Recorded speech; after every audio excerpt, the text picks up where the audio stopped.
Nestled into a rolling hillside north of San Francisco, Skywalker Ranch is the command center of George Lucas's filmmaking empire. I first came here to interview Joseph Campbell, a friend and mentor to George Lucas. 12 years later, I came back, this time to interview the protege.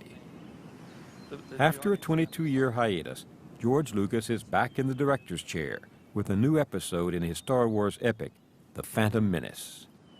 I wanted to know why he thought the Star Wars saga had grasped such a hold on our collective imaginations. Over the course of an afternoon, we talked about myths and movies, fathers and sons, fantasy and imagination. Joseph Campbell said that all the great myths, the primitive myths, the great stories have to be regenerated if they're going to have any impact, and that you had done that with Star Wars. Are you conscious of doing that? Are you saying, I am trying to recreate the myths of old? Or are you saying, I just want to make a good action movie? Well, when I did Star Wars, I consciously set about to recreate myths and the classic mythological motifs. And I wanted to use those motifs to deal with issues that existed today. You know, Joe used to talk about the basic issues that create the mystery of life, of, you know, birth and death. And I like to always add, you know, your relationship with your parents. And I'm wondering, did you have such a mentor when you were growing up? Is this part of the movie an extension of what happened to you? Obviously, my first mentor was my father, but then you progress with either, you know, people that are more skilled in a particular area than you are.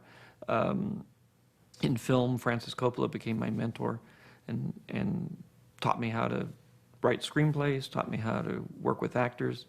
I was much more of a cameraman and a film editor, much more on the technical side of things.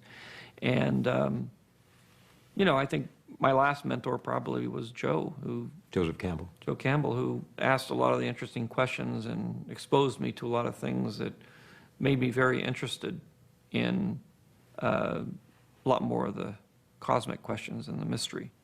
And I've been interested in those all my life, but I hadn't focused it the way I had once I got to be good friends with Joe.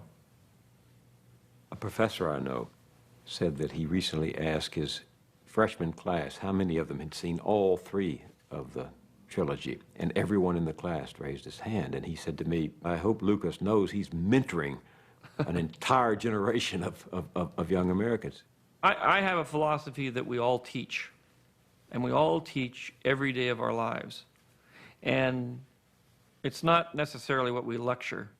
I've discovered kids don't like lectures at all. But it is really the way we live our lives and what we do with our lives and the way we conduct ourselves. And once in a while, they listen to the lectures. So when I make the films, I'm very aware of the fact that I'm teaching on a much larger scale than I would just as a parent or somebody walking through life, because I have this megaphone. Anybody in the media has a very large megaphone that they can reach a lot of different people. And so whatever they say, whatever they do, however they conduct themselves, whatever they produce has an influence and is teaching somebody something. I try to be aware of what it is I'm saying. What do you make of the fact that so many people have interpreted Star Wars as being profoundly religious? I don't see Star Wars as profoundly religious. I see Star Wars as taking all of the issues that religion represents and trying to distill them down into a more modern and more easily accessible construct that people can grab onto to accept the fact that there is a greater mystery out there. When I was 10 years old, I asked my mother, I said, well, there's only one God. Why are there so many religions? And over the years, I've been pondering that question ever since, and it would seem to me that the conclusion I've come to is that all the religions are true. They just see a different part of the elephant. A religion is basically a container for faith. Faith is the glue that holds us together as a society. Faith in our culture, our world, our whatever it is that we're trying to hang on to, is a very important part of I think allowing us to remain stable, remain balanced. I put the Force into the movies in order to try to awaken a certain kind of spirituality in young people, more a belief in God than a belief in any particular religious system. I mean, the real question is to ask the question, because if you haven't enough interest in the mysteries of life to ask the questions, is there a God or is there not a God? That's for me the worst thing that can happen. If you ask a young person, is there a God, and they say, I don't know. I think you should have an opinion about that. Do you have an opinion, or are you looking? Well, I think there is a God. No question. What that God is, or what we know about that God, I'm not sure. The one thing I know about life and about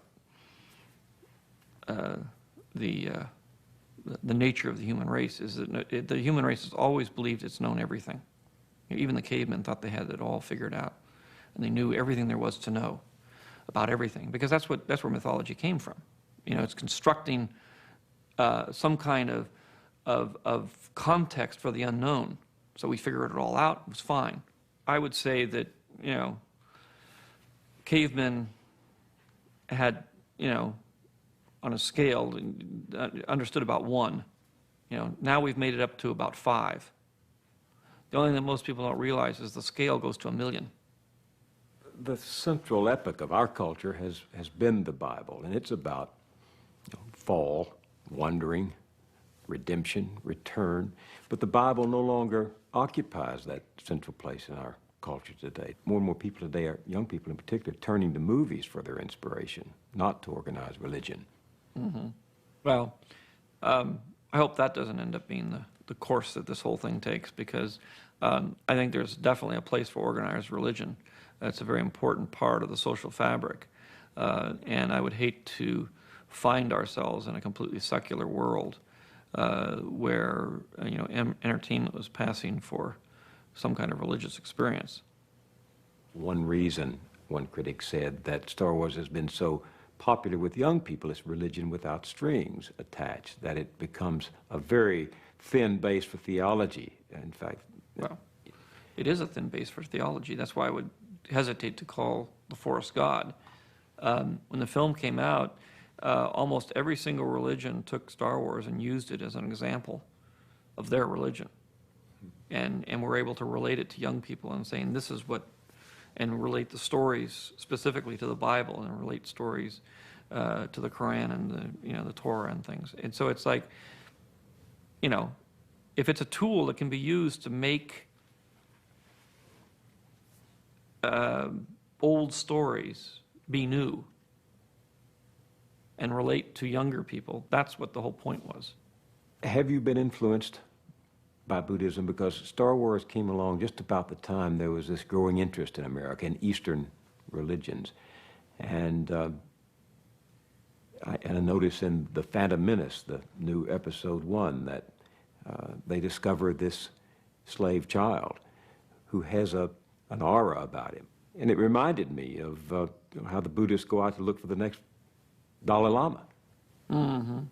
Well, there's again a mixture of all kinds of mythology and religious beliefs that have been amalgamated into the movie, and I've tried to take the ideas that seem to cut across the most cultures, because I'm fascinated by that, and I think that's one of the things that I really got from Joe Campbell, was that what he was trying to do is find the common threads through the various mythology, through the religions. One of the comparisons that came to mind just when I was rewatching the series recently is when Darth Vader tempts Luke to come over to the Empire by offering him all that the Empire has to offer.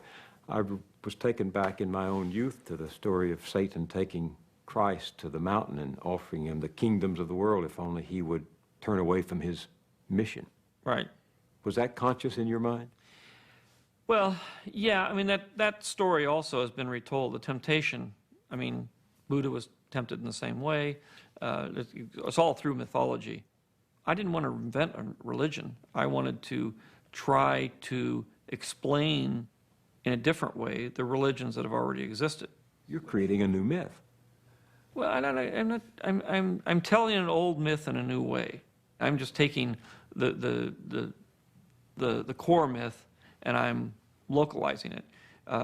As it turns out, I'm localizing it for the planet, but I guess I'm localizing it for the end of the millennium more than I am for any particular place.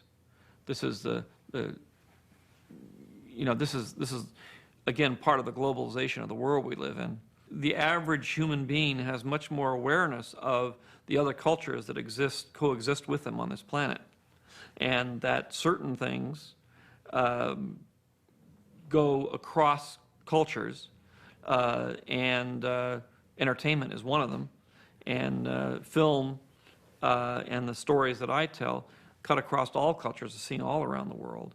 So what lessons do you think they're taking away from watching Star Wars in Italy and Malaysia and South America?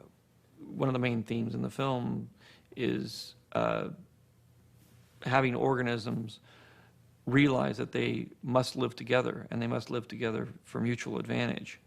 Not just humans, but all living things and everything in the galaxy is part of a greater whole. It's an issue of quieting your mind so you can listen to yourself, and, as Joe would say, follow your bliss. It's to follow your talent is one way to put it. That's the way I see it. The hardest thing to do when you're young is to figure out what it is you're going to do. And you'll never know what it is you're going to do. But if you follow the things that you enjoy, I'm not sure anybody really enjoys making money. They may enjoy what they do after they've made it, but they don't enjoy the process.